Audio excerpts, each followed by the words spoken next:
There are churches that belong to history, and then there are churches that seem to have survived it.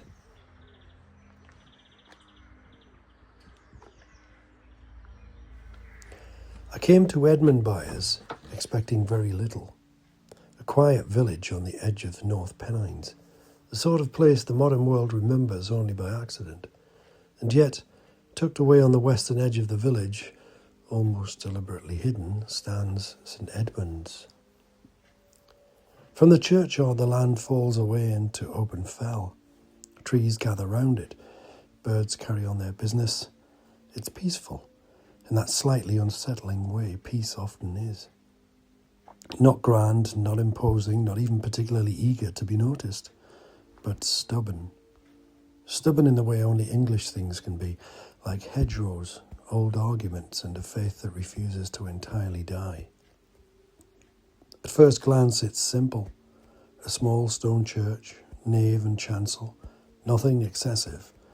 No spire clawing at heaven, no Gothic theatrics, just proportion, restraint and endurance. But simplicity in England is almost always a disguise, because beneath this quiet exterior lies something far older and far more layered. The church as we see it was built around 1150. It's Norman in its bones.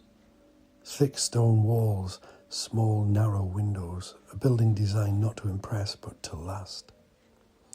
And yet even that isn't the beginning, because built into those walls are fragments of something older still, Saxon stone, reused, unceremonious. Not preserved, not displayed, just absorbed, which tells you something about England. We don't discard the past, we bury it and then quietly build on top of it. The architecture itself tells the story. A plain, grounded nave, honest, almost agricultural in character. A slightly narrower chancel, drawing the eye forward, as if to suggest that even in here, in this remote corner, something still lies beyond. The windows, narrow, medieval, letting in light reluctantly, like a concession rather than a gift. And then the details begin to reveal themselves. Unusual stained glass, small flashes of colour against the restraint. Memorials layered through time, voices speaking over one another across centuries. And perhaps most curious of all, a vestry built from fragments of other religious buildings. Not just a church, but a gathering of churches.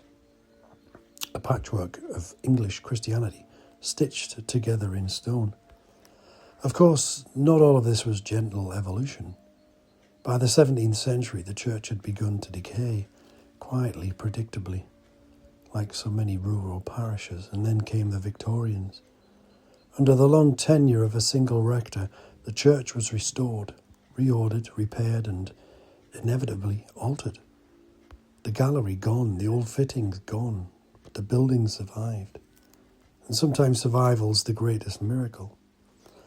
And then there is the porch, because here the church stops being merely interesting and becomes something quietly uncanny. Built into the walls are two Saxon grave covers, not symbolic or decorative, just real. The dead quite literally forming part of the structure of the church itself. Not beneath it, but within it. And just beyond in the churchyard, the stones lean and soften, names fading into the earth, which raises a question no one ever quite answers. Where does the church end, and where do the dead begin? Well, I had planned to take the drone up, but the trees had other ideas, full of rooks, dozens of them, nesting, circling, watching. And there's something about rooks that make you feel unwelcome.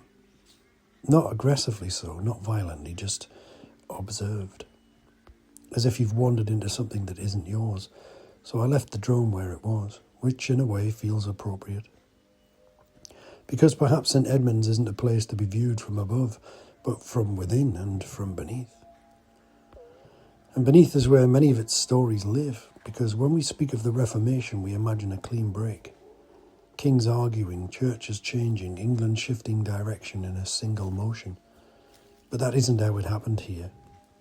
In places like Edmundbyers, the Reformation didn't arrive as a moment. It arrived slowly, unevenly. like weather rolling across the hills. And by 1571, when enforcement finally reached even places like this, stone altars, symbols of the old religion, were to be removed, destroyed. And here the people did something profoundly English. They hid theirs, quietly and without fuss, as if to say, we understand, but we'll keep this. And they did, until it was eventually brought back, restored to its place, as though the church itself had remembered what it was meant to be. But not all of what happened here was written in stone. Some of it was whispered.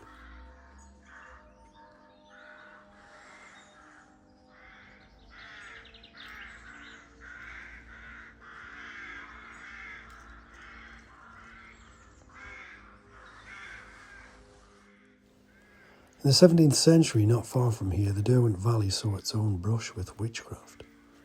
Accusations, suspicions, livestock dying, children falling ill, and someone inevitably being blamed.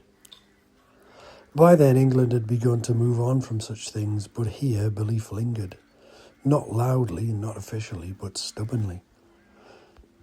And then there's Elizabeth Lee, said to be the last witch of Edmundbyers.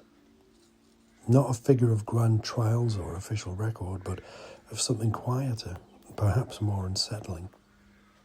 She lived at the Ridding, a clearing carved out of the land, set aside for farming. The sort of place where a person might be left alone long enough for stories to begin forming around them. We don't know much about her, and that in itself is telling. Because in places like this, it's not the facts that endure, but the feeling of them, the suggestion that someone was different, that something was not quite right. And now the Ridding has gone, not abandoned and not ruined, but submerged, lost beneath the waters of Derwent Reservoir. And standing by the water, it's difficult not to think about what lies beneath it. Not just soil and stone, but memory, a life, a suspicion, a story.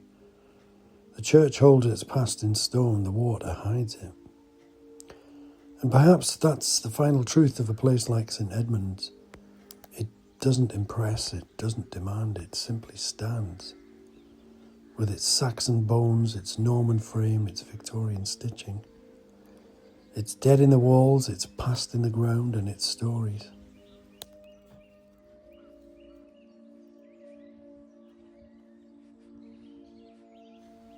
If you enjoyed this wander through time, please like, subscribe and walk with me again, because there are still places like this quietly outlasting us all. So do come back soon. You never know what you'll find. Bye for now.